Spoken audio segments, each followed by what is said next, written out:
What's up, guys? It's Dan from Coin Bureau Trading. Today we're going to talk about why the crypto market is about to bounce. If this is the kind of content that you enjoy, then be sure to smash that like button, subscribe to the channel, and ping that notification bell. Before we get started, do keep in mind that nothing in this video is financial advice. It's just my personal analysis of the crypto market. Your analysis could be different, and if it is, that's awesome, because the more difference of opinion that we have, the better traders and the better investors we're all going to become. So I actually want to start off, guys, here by flagging a chart that I actually posted in the Coin Bureau Discord back in, I guess it was September 17th, so around the time of the Fed meeting. I guess it was last week. Time flies. But as you guys can see, like I had outlined back then two possible scenarios for the total crypto market cap. Basically, of course, I was expecting a breakout, but on the off chance that there was a breakdown, I was expecting the total crypto market cap to find support somewhere around 3.8 trillion. And lo and behold, that's exactly where the total crypto market cap is now. Of course, that begs the question of what comes next. And that's something that, many members in the Coin Bureau Club and in the Discord have been asking me. It's like, hey, like you kind of outline this as a potential downside scenario. What comes next? And the answer, of course, guys, is a bounce, which I actually think is long overdue. Yes, I was expecting this bounce to happen a lot sooner because that's typically what happens after long liquidations. That move tends to be fairly short-lived, and then within a day or two, you're basically back to bouncing. So hopefully today is the day. If not, maybe tomorrow. Could it be something like related to ISM or who knows what? I don't know what the catalyst is going to be completely honest. All that I know, guys, is that if you look at the RSI on the daily chart for the total crypto market cap, and as you guys will see, this applies to almost every crypto. You look at the daily RSI and you'll see every single time the RSI gets this oversold, it marked a bottom and there was a bounce. And as you can see, like back in June, yes, there was another leg lower, but that doesn't change the fact that RSI at this level means that there's going to be a bounce. So even if you believe that it's over or whatever, and you think the crypto market's going to continue collapsing and that September is going to close massively in the red, which by the way, in the total crypto market cap and for Bitcoin, it's still technically in the green. But even if you think that September is going to end on some like massively bearish, just absolute collapse, that doesn't change the fact that from a technical perspective, there needs to be a bounce. And from a technical perspective, this bounce looks like it's going to start here in the next day or two. And I would argue that it's long overdue. And you could make the argument that it's already kind of starting with the RSI curling up here on the daily. But anyways, you can see back in June, that marked the low, there was a bounce and there was another low. But again, the RSI, once it got into that oversold territory, it bounced again. And then we got a continuation higher. In August, RSI, like the crypto prices fell. This is the total crypto market cap again, in case you forgot. In early August, total crypto market cap falls to this oversold level. Then it gets a massive bounce actually to new all-time highs. Then again, fell to these oversold levels, chopped a little bit, then it got a rally. And then of course, now it's back to these oversold levels. And what that kind of suggests is, again, historically speaking, there will be a bounce. And then at that stage, we can assess, okay, are we going to get a continuation higher in the short term, or are we going to get a continuation lower? And of course, with quote unquote Uptober, being whatever it is, 1 week away, I would obviously make the argument that once again, I do think that the chances of a continuation higher are basically much higher than a continuation lower after this bounce, which again, from a technical perspective, should be happening in the next day or two. And just to help put things into perspective, guys, like, when I'm still like bullish and calling for bounces and rallies and everything, I'm sure that people can be frustrated, but all I'm doing is just looking at these long-term charts.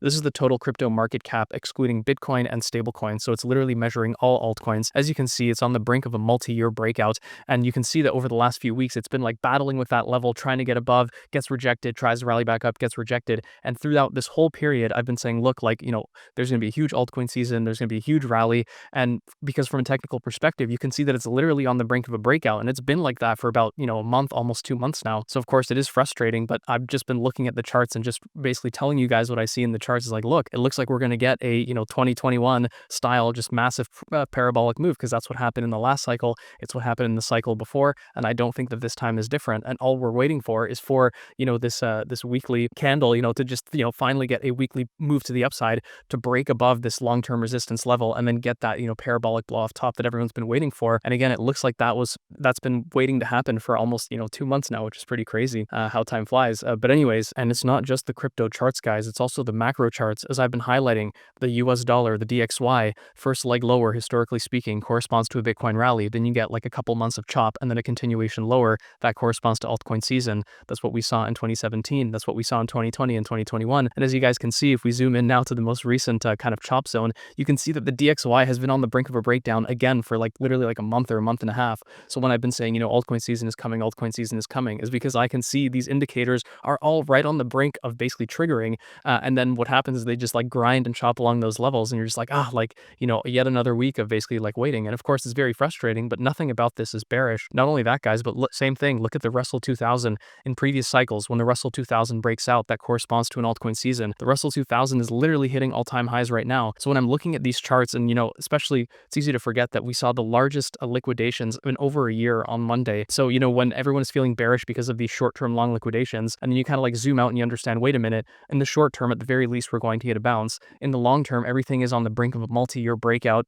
Whether it's a crypto chart or even a macro chart that is supportive, of what's going to happen in crypto in terms of a breakout, especially in altcoins. It's really hard for me to be bearish at these levels. And of course, it is tough, though, I will say, when the sentiment is really bad. And of course, it does get frustrating where, we've been waiting for weeks and weeks for these indicators to basically finally, trigger for the DXY to finally roll over, for the Russell 2000 to finally get a proper breakout, for the total crypto market cap to also get a proper breakout, for the altcoin market cap basically to get a proper breakout. I understand that it's frustrating, but again, it's not bearish, and objectively speaking, all these charts still look absolutely fantastic to me. But anyways, guys, if you're enjoying the video so far, then do take a second to check the description. Just click on the more button here, and then check out this first deal here, get up to $50,000 USDT deposit bonus. Click on that link. It'll take you to a page that looks like this. You can see what you need to do to get these deals. And of course, you do have to do quite a bit of stuff to get that full 50,000, but BitGet is an awesome exchange. It's one that I use personally. It's one the Coin Bureau is partnered with, and I would strongly suggest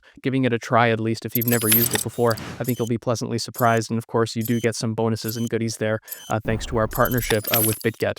Anyways, guys, of course, what everyone I'm sure is wondering about is altcoins, and especially Bitcoin dominance, especially because I think in my live stream with Aaron and also in a video, I had noted that one way you can kind of measure the amount of panic in the crypto market is to just look at Bitcoin dominance. And when Bitcoin dominance is rising, this means that people are panicking and kind of rotating back into Bitcoin. And of course, we have seen a pretty sharp rise in Bitcoin dominance since Monday. But then again, you're not really breaking above any key levels. You're not really going parabolic here into the 60% zone. It's just a little bit of a bounce. And not only that, guys, but similar idea with the RSI. You can see that historically speaking, on June 22nd, that marked basically a local top in Bitcoin dominance, and then Bitcoin dominance started falling. Again, same thing when the RSI got overbought at the beginning of August. You can see also that marked a local top in Bitcoin dominance, and then it continued falling. And wouldn't you know, on Monday we saw a local top here in Bitcoin dominance. And is history going to repeat? Who knows? Maybe Bitcoin dominance will get another one leg higher or whatever.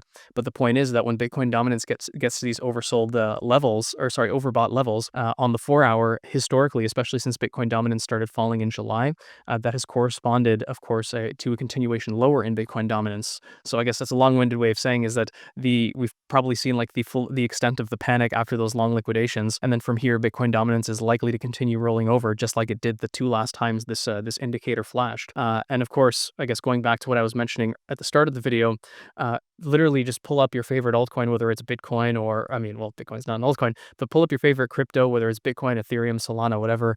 Look on the 4-hour, look on the daily, and then just slap on the RSI, and you'll see the exact same thing that I do, which is that, again, when the RSI gets this oversold, it's a local bottom. Yes, of course, it could just be a bounce, and then we get another leg lower. But again, the key takeaway being is that there will be a bounce at these levels. That's what we saw, again, back here. I think it was in May. We saw it again, you can see with each of these arrows with Bitcoin, RSI gets oversold, bounce, RSI gets oversold, bounce, and then rally to a new all-time high. RSI gets oversold, bounce, and then rally to new all-time high. RSI gets oversold. Is there going to be a bounce and a new rally to an all-time high?